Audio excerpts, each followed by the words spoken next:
मुल्की मईशत जी सूरत में हुकूमत जा सख्त फैसला। खाधे पीते जे शयुनि जी इम्पोर्ट ते पाबंदी। फर्नीचर, लग्ज़री गाॾियुनि, इम्पोर्टेड मोबाइल फ़ोन्स ऐं क्रॉकरी जे इम्पोर्ट ते बि पाबंदी हूंदी। टिश्यू पेपर ऐं नक ख़ुश्क मेवनि, मच्छी, जेली ऐं स्लीपिंग बैग जे इम्पोर्ट ते पिणु पाबंदी लॻाई वई। इतलात वारी वफ़ाक़ी वज़ीर मरियम औरंगज़ेब चवाए त मुल्क में एमरजेंसी वारी सूरत हाल आहे। मुआशी बहालीअ लाइ पाकिस्तानियुनि खे क़ुर्बानी ॾियणी पवंदी। 2018 में डॉलर 115 रुपयनि ते हो। इमरान हुकूमत जे ग़लति पॉलिसियुनि सबबि डॉलर 2022 में 200 ताईं पहुची वियो आहे। इमरान ख़ान केतिरो बि पिटको करे इलेक्शन जो फ़ैसिलो हुकूमत खे करिणो आहे। मुल्क में मौजूदा महांगाई IMF इमरान ख़ान मुआदे जे करे थी आहे। साज़िशी 4 हफ़्तनि जी हुकूमत ते हाणे सवाल पिया उथारिनि। लग्ज़री सामान जी दरामद ते पाबंदी जे फ़ैसिले सां मुल्की नाणे जी बचत थींदी। असां बचत ते सख़्तीअ सां अमल कंदासीं। वज़ीर आज़म शहबाज़ शरीफ़ जो ट्वीट। संदसि चवणु आहे त माली तौर ते सरहदी वारनि खे हिन क़ौमी मुहिम में हिकु मिसाल बणिजणो पवंदो त जीअं माली मसइलनि जो शिकार शहरियुनि खे महांगाई जी हिन बाहि खां बचाए सघिजे जेका PTI हुकूमत ॿारे रखी आहे।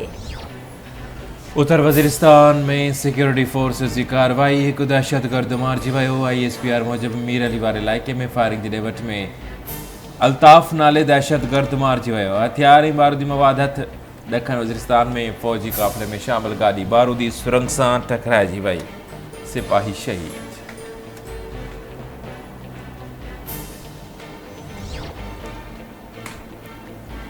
Supreme court high profile cases में नेब ऐं FIA जे ऑफिसरनि जी मुक़ररियुनि ऐं बदिलियुनि खे रोके छॾियो।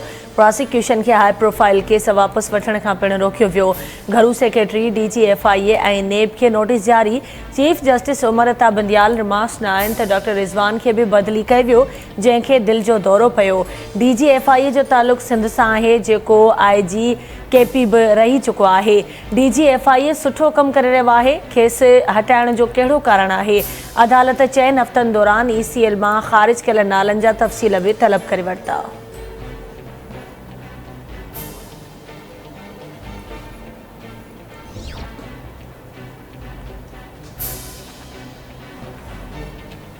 पंजाब जे 25 बाग़ी मेंबरनि जो मुस्तक़बिल छा हूंदो? इलेक्शन कमीशन महफ़ूज़ कयल फ़ैसिलो सुभाणे मंझंदि जो 3 लॻे ॿुधाईंदी।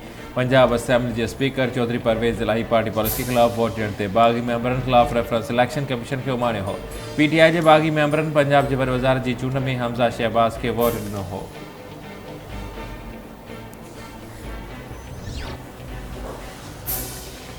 वज़ीर आज़म शहबाज़ शरीफ़ जो क़ौम खे सुभाणे ख़िताब जो इम्कान। वज़ीर आज़म क़ौम खे मुल्क जे क़ौमी ऐं मुआशी मामलनि ते एतमाद में वठंदो। ज़रियनि मूजिबि वज़ीर आज़म पार्टी अॻुवाणनि सां मुशावरत मुकमल करे वरिती। 100 ॾींहंनि में इक़्तिदार में वापसि अची हिननि जो तख़्तो ऊंधो करे छॾींदासीं। क़ौमी असेंबली जूं चूंडूं थींदियूं।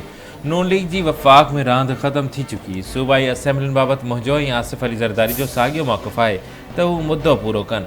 पंजाब असेंबली जे स्पीकर चौधरी परवेज़ इलाही जो ख़ानगी TV खे इंटरव्यू चवे थो नून लीग जी टिकट हाणे फ़िल्म जी टिकट बणिजी वई।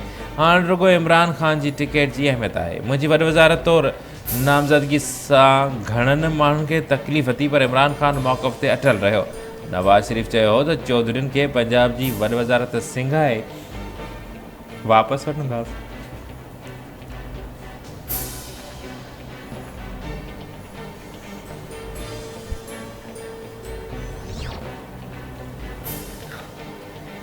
सदर धमाके में मुलविस जवाबदार पाड़ेसरी मुल्क जी दहशतगर्द तंज़ीम सां राब्ते में हुआ। CTD हथां मुक़ाबले में मारिजी वियल 2 जवाबदारनि जे हवाले सां वधीक इंकिशाफ़ साम्हूं अची विया।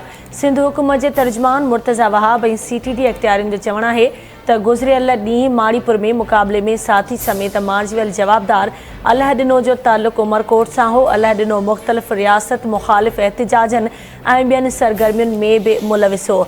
जवाबदार अलाह ॾिनो बम ठाहिण जो माहिर ऐं तरबियत याफ़्ता हो। रेलवे लाइन ते धमाकनि लाइ बि अलाह ॾिनो AIDs तयारु कयूं हुयूं। CCTV फुटेजिस आहिनि ऐं जियो फेंसिंग में बि अलाह ॾिनो हाईलाइट थियो। खेसि मुख्य किरदार असकर शाह खां हिदायतियूं वरितियूं वियूं। उन कम लाइ जवाबदार ऐं संदसि साथियुनि खे 2 लख रुपयनि जी फंडिंग थी जिन जी ट्रांज़ेक्शन बि पकड़ी वई आहे। जवाबदार 15 खां 20 हज़ार रुपयनि में धमाका कराईंदो रहियो।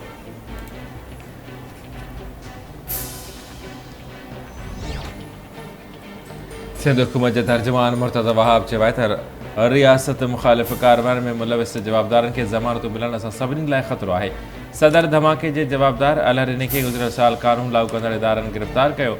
अदालत मां खेसि ज़मानत मिली, जॾहिं त CTD वटि सबूत हुआ त ही जवाबदार दहशतगर्द कारवाइनि में मुलविस आहे। जेकॾहिं कंहिंजे ख़िलाफ़ संगीन जा इल्ज़ाम आहिनि त ज़मानत जी पॉलिसी खे ॾिठो वञे। अदालतुनि खे दरख़्वास्त आहे त अहिड़नि केसनि में रियासत जो साथ ॾिनो वञे।